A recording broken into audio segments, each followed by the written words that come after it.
buruk-buruk masa yang paling jahat sudah dianggap Allah, terjadinya kiamat itu. Nah, jadi Zurarah bin Abi Awfa ini khawatir kalau ditiup sangkakala si jin mati, berarti mati dalam keadaan gulungan orang-orang yang jahat. Orang-orang yang baik itu mati kada sampai di saat itu. Kalau sudah dunia ini sudah dianggap Tuhan kada baik lagi, ditiup sangkakala matian. Semua yang mati itu orang-orang yang menentang Allah, orang-orang yang kafir kepada Allah. Nah, si jin khawatir.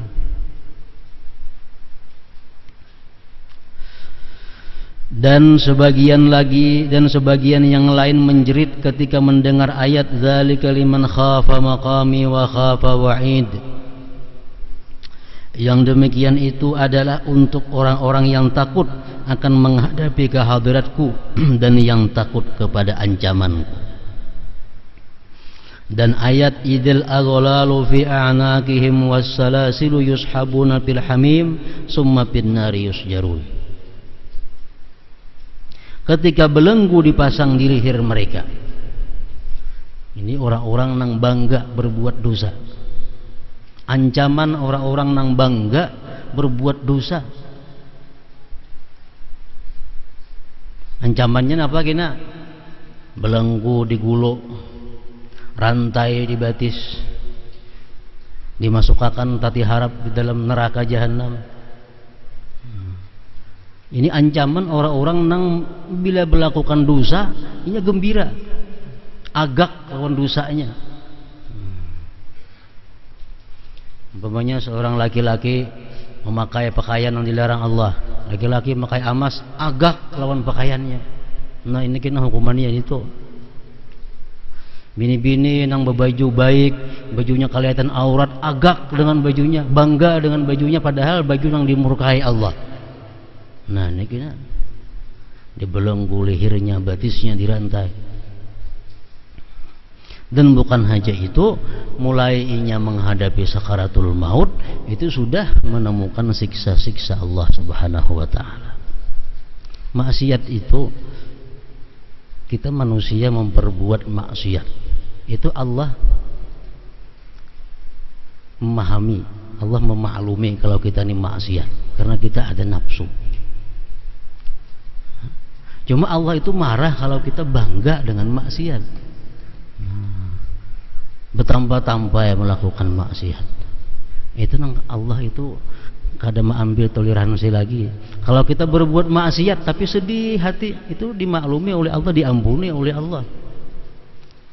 Berbuat maksiat tapi karena bercampur dengan sedih. Ini yang jahat, ini yang berbuat maksiat bangga. Mulai menghadapi malaikat maut, orang seperti ini sudah menemui macam-macam siksa, sampai rohnya dicabut dengan cabutan yang sangat keras. Roh mereka di mana? Diandak. Roh orang-orang yang mulia diandak Allah di Eliyin. Nah, di langit ketujuh, roh-roh mereka yang suka berbuat maksiat, yang bangga berbuat maksiat ini diletakkan di sijin. Nah, sijin tuh neraka juga, sijin. Dalam hadis disebutkan neraka sijin itu adalah tempatnya roh-roh orang yang mendapat siksa dari Allah di bawah tanah hendaknya. Nah, itu ancaman yang disampaikan oleh Allah dalam Al-Quran kepada orang-orang yang bangga melakukan maksiat ini. Sijin, penjara orang-orang roh yang maksiat. Ada di dalam satu penelitian, kurang lebih 4 bulan telah lewat, 4 bulan telah lalu, itu di satu negara komunis Siberia, negaranya itu bagian daripada Rusia. Situ ada seorang ahli bumi, orang beragama komunis nih, ahli bumi. Inya membur bumi ini, dan itu dipasangi alat perekam. Inya hendak mendengar apa yang ada di bawah bumi ini, suara-suara apa. Ini dilengkapi dengan kamera, dilengkapi dengan mikrofon, itu bur dimasukkan ke dalam tanah.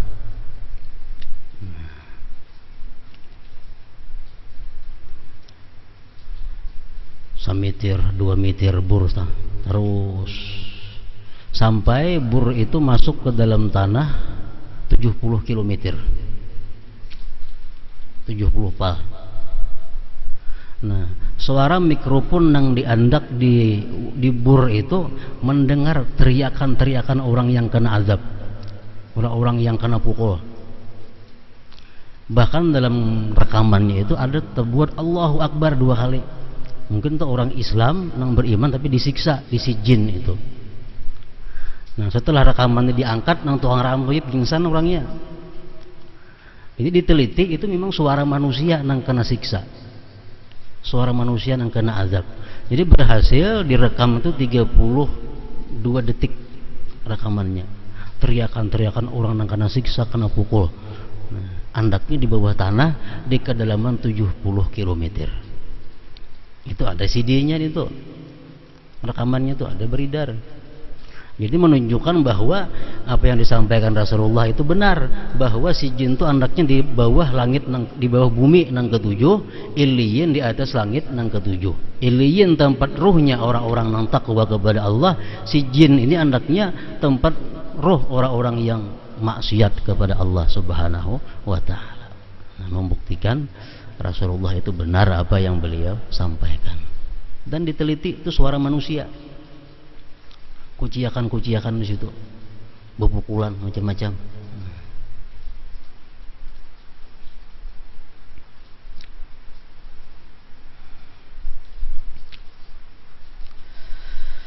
Idil aghlalu fi anakihim wassalasil. Sambungan ayat itu yushabun fil hamim summa fin nari yusjarun. Ketika belenggu dipasang di leher mereka. Begitu mendengar ayat seperti ini, dia ingat dosa-dosanya, dia ingat ancaman ini, pingsan. Ketahuilah sesungguhnya rasa takut hanya akan dirasakan oleh mereka yang mengharapkan sesuatu dan merasa khawatir harapannya tidak akan tercapai. Itu nang ada orang nang berisi rasa takut. Mereka nang beisian rasa takut itu adalah orang-orang nang khawatir harapannya kada tercapai.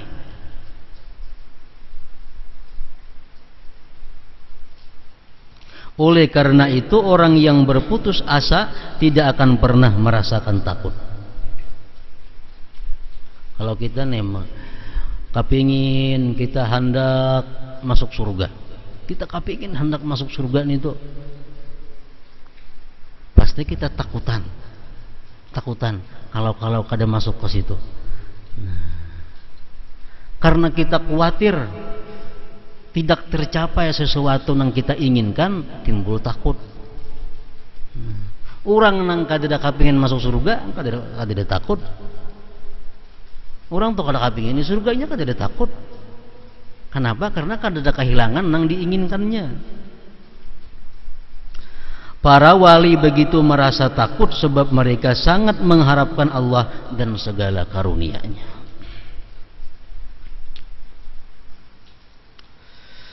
Harap dan takut tidak dapat dipisahkan. Hanya saja dalam keadaan tertentu salah satunya akan lebih besar dari yang lain.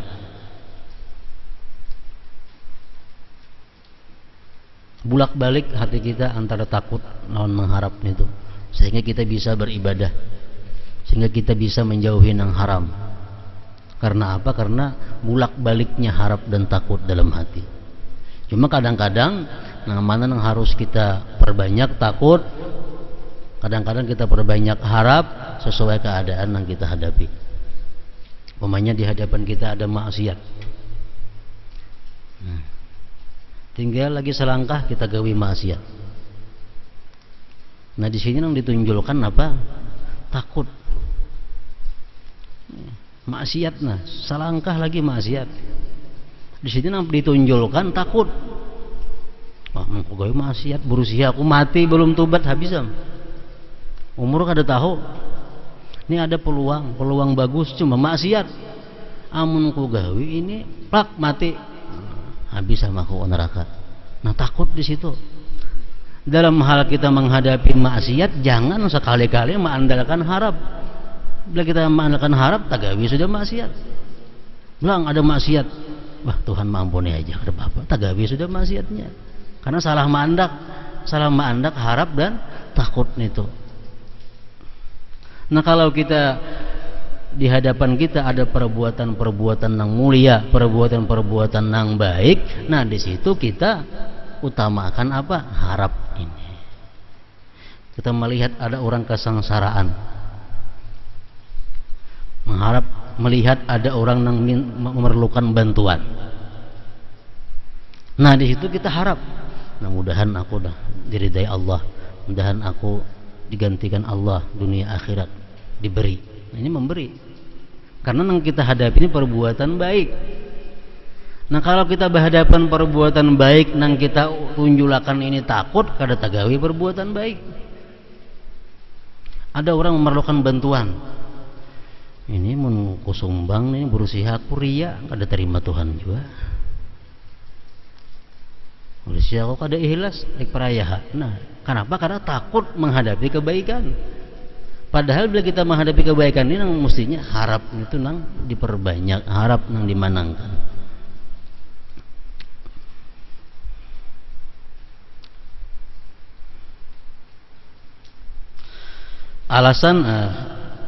Karena alasan inilah sebagian kaum salihin Nabi mengutamakan rasa harap ketika maut tiba.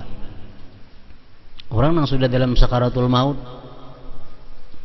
itu dibacakanlah harap-harap ayat-ayat yang mengandung isinya surga. Orang yang hendak mati dibacakanlah hadis-hadis yang isinya kisah ampunan Allah. Kenapa? Sebabnya supaya nang dalam sakaratul maut ini hatinya cinta kepada Allah. Mati dalam keadaan cinta kepada Allah, selamat sudah. Orang-orang nang dalam garing, dalam keadaan sakit, itu jangan dikisahkan tentang ayat-ayat nang ancaman Allah. Itu membuatnya takut. Kada hendak mati dulu. Rahar kada hendak mati ini nang sakit. Jadi orang nang garing, sudah kada kau lagi banyak beribadah, itu hendaknya membaca kitab atau membaca buku-buku tentang kisah ampunan Allah, kisah surganya Allah, lalu rindu kepada Allah, senang matinya, nyaman matinya.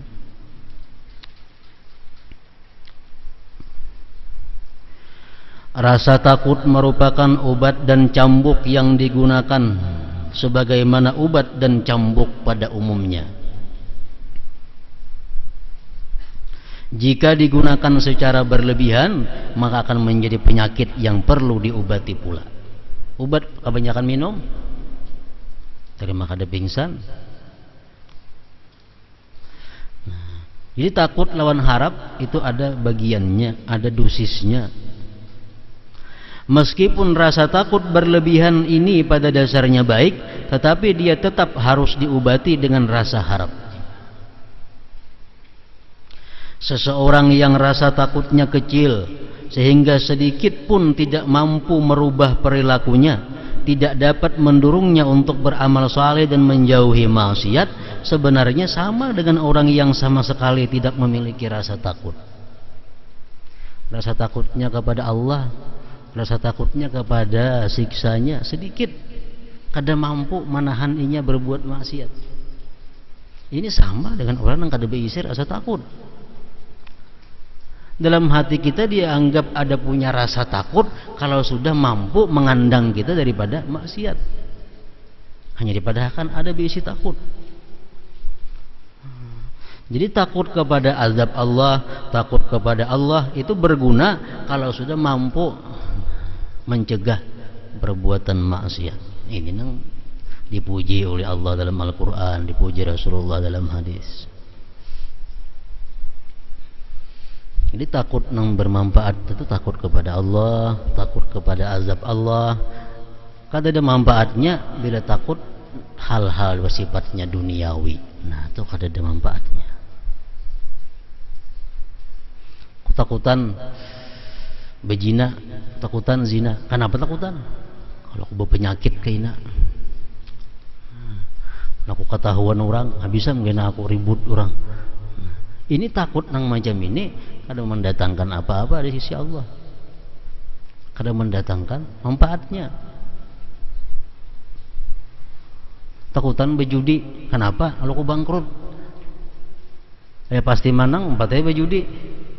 Nah, takutan bangkrut ini, nah kalau sehingga dia nya kada berjudi, itu bukan dianggap takut nang mendatangkan pahala.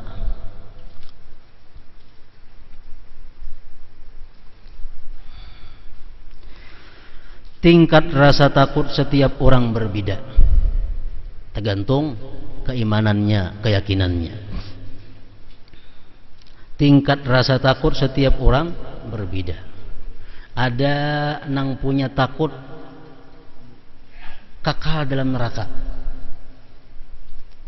Ini takutan kekal dalam neraka, takutan. Lalu nya kada mau syirik, kada mau menyekutukan Allah. Karena kalau aku menyekutukan Allah, kekal dalam neraka aku kada berani. Ada nang bisi takut macam itu aja. Ada di antaranya nang takut masuk neraka. Satu umat kada hendak masuk neraka takutan. Nah ini nang mau menghindari seluruh perbuatan maksiat. Udah hendak ada sembahyang masuk neraka, udah hendak ada puasa masuk neraka, udah hendak ada berzakat masuk neraka, udah hendak ada beramal saleh kena masuk neraka. Nah ini gana takutnya pada yang pertama tadi.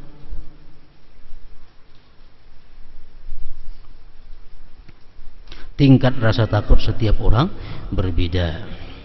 Dan tingkat yang tertinggi adalah derajat siddiqin. Dalam hati mereka tidak ada tempat untuk selain Allah.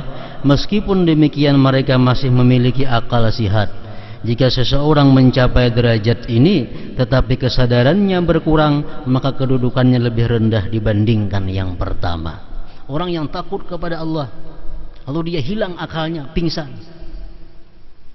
itu sudah tinggi kedudukannya. Kalau sudah diliwatinya kedudukan itu, dia sampai kepada derajat siddiqin, nya mendengar ayat Allah, nya takut kepada Allah, namun kadang menghilangkan Allah, tetapnya sadar. Nah ini lebih tinggi daripada nang bisa pingsan tadi.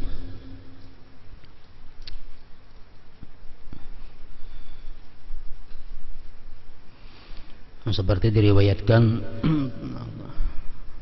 ini hubungannya lawan kekuatan ma'rifat. Orang nang ma'rifat itu kuat kepada Allah, bagaimanapun dikisahkan ancaman Allah, dikisahkan azab Allah, ini biasa aja lagi. Kenapa? Karena sudah ma'rifat lawan Allah.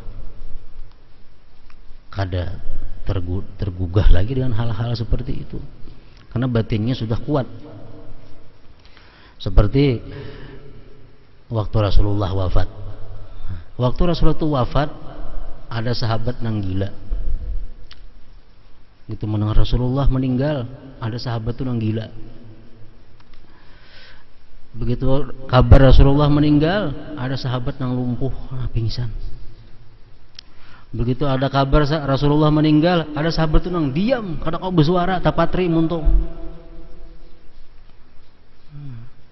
Ada Rasulullah wafat, kabar sampai, hilang akal. Nah, jadi sahabat bermacam-macam. Waktu itu diriwayatkan Umar bin Khattab, begitu diberikan kabar Rasulullah wafat, nah, Abu Bakar hilang kesadaran, bahkan mencabut pedang hendak membunuh orang nama Habarakan itu. Muhammad kada akan mati, siapa yang mengatakan mati ku bunuh. Nah, Umar hilang kesadaran begitu mendengar Rasulullah wafat. Sayyidina Ali begitu tahu Rasulullah wafat, kada kau bersuara sepatah kata juga pun, kagum. Abu Bakar Siddiq begitu mendengar Rasulullah wafat, Abu Bakar berkata, ujar Abu Bakar, siapa yang menyembah Allah, Allah hidup selama-lamanya. Siapa yang menyembah Muhammad, Muhammad mati. Menunjukkan kekuatan batin Abu Bakar dalam menghadapi segala macam musibah. Karena musibah yang paling besar itu wafatnya Rasulullah Sallallahu Alaihi Wasallam. Orang makanya Siddiq Abu Bakar itu. Siddiqiyah adalah makam yang paling tinggi. Barang siapa bersifat siddiq, maka dia telah mencapai semua makam, ketakwaan, iffah, wara, dan lain sebagainya. Sebab jika sesuatu yang khusus disebutkan, berarti yang umum telah tercakup di dalamnya.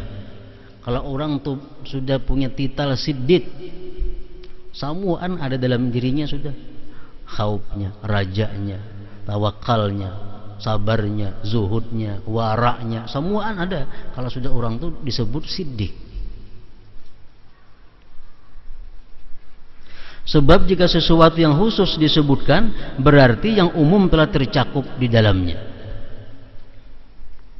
Sebagai contoh, jika engkau berkata dia adalah seorang Sayyid Husaini,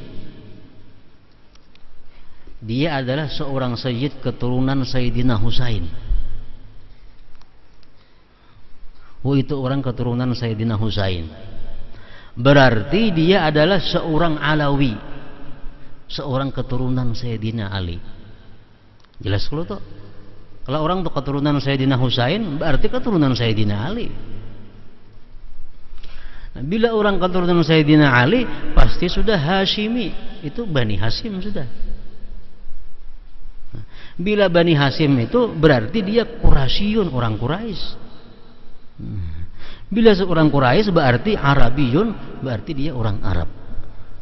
Nah, sama tadi Sayyid Husaini itu sama dengan Siddiq. Kalau orang Siddiq berarti mencakup sudah semuaan.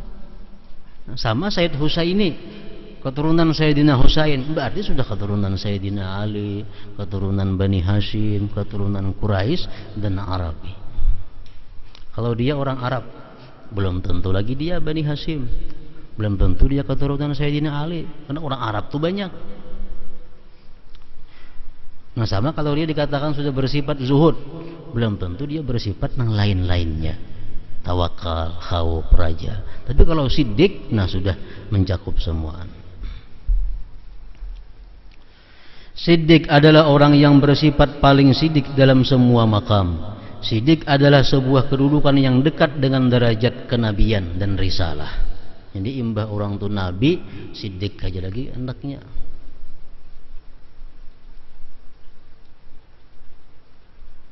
Mana lawan wali? Wali itu semuaan mencakup. Wali itu nabi, wali juga siddiq. Wali itu kekasih Allah artinya. Itu umum.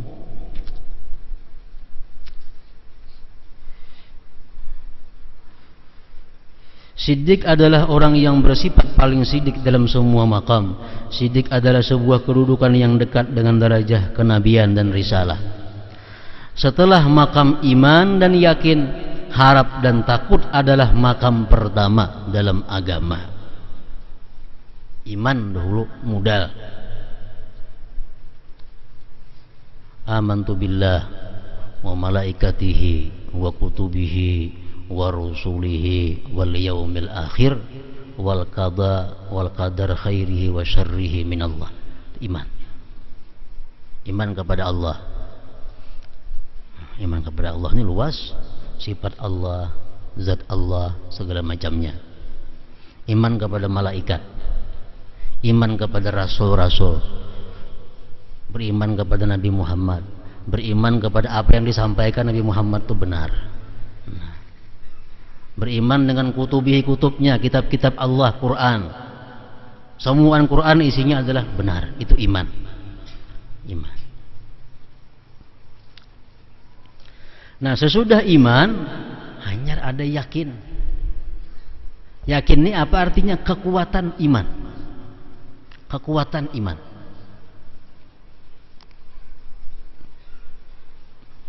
Kita percaya, tapi kadang-kadang belum yakin. Kita percayalah pada api itu membakar. Api adalah satu sebab untuk membakar. Kita percaya itu. Yakinlah kita, yakin. Makanya kita berjauh lawan api, karena kita yakin pada api ini sebab membakar. Makanya kita kada yakin, kita kada berjauh lawan api. Nah, itu artinya yakin. Kekuatan kepercayaan. Kalau percaya aja iman. sangat percaya, nah yakin, sangat percaya. Nah kalau sudah sangat percaya, sudah yakin, hanya ada khauf lawan raja ini. Kita beriman neraka itu ada, beriman sudah bahwa neraka itu kumpulannya azab di situ, kita percaya. Kalau kita sangat percaya, yakin ngarannya. Bila yakin, ada tuh kena khauf, takutan. Ada takutan karena sangat percaya.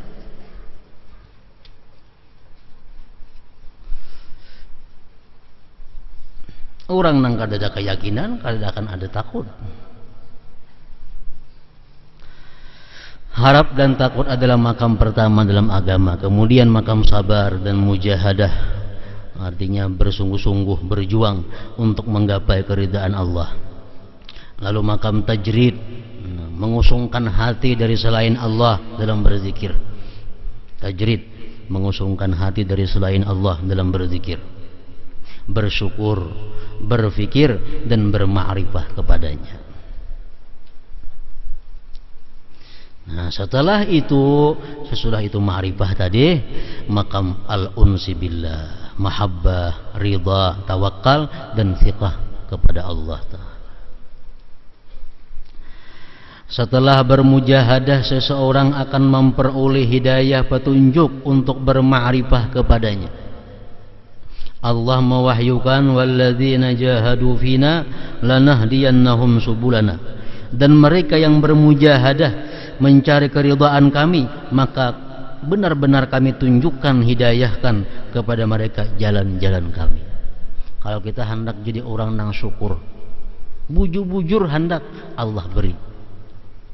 Kalau kita hendak jadi orang nang sabar, bujur-bujur hendak jadi orang bersungguh-sungguh, jadi orang nang sabar, Allah berikan petunjuk untuk menjadi orang yang sabar. Itu janji sudah daripada Allah, walladzina jahadu fina.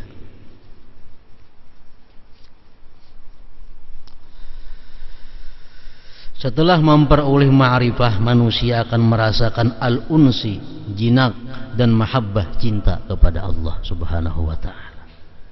Dan cinta akan membuat seseorang ridha dengan semua perlakuan kekasihnya dan percaya akan perhatiannya. Inilah yang disebut dengan tawakal.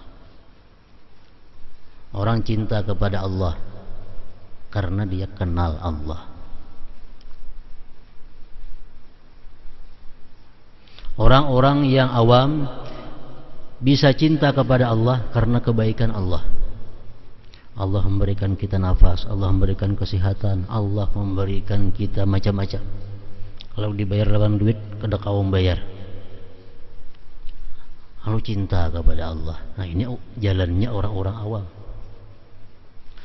Orang-orang yang khawas, yang sudah khusus, dia cinta kepada Allah karena Allah punya sifat kebesaran, keindahan dan keelokan.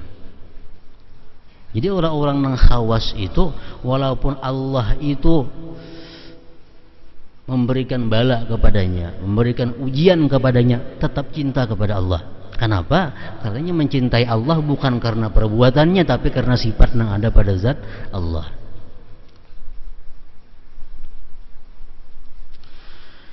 Barang siapa mengenal seseorang sebagai seorang yang berilmu, penyantun, dermawan, pemurah, kuat, mulia, penuh kasih sayang, berkuasa, memiliki karunia yang besar dan sifat-sifat yang mulia, tentu dia akan mencintai orang itu.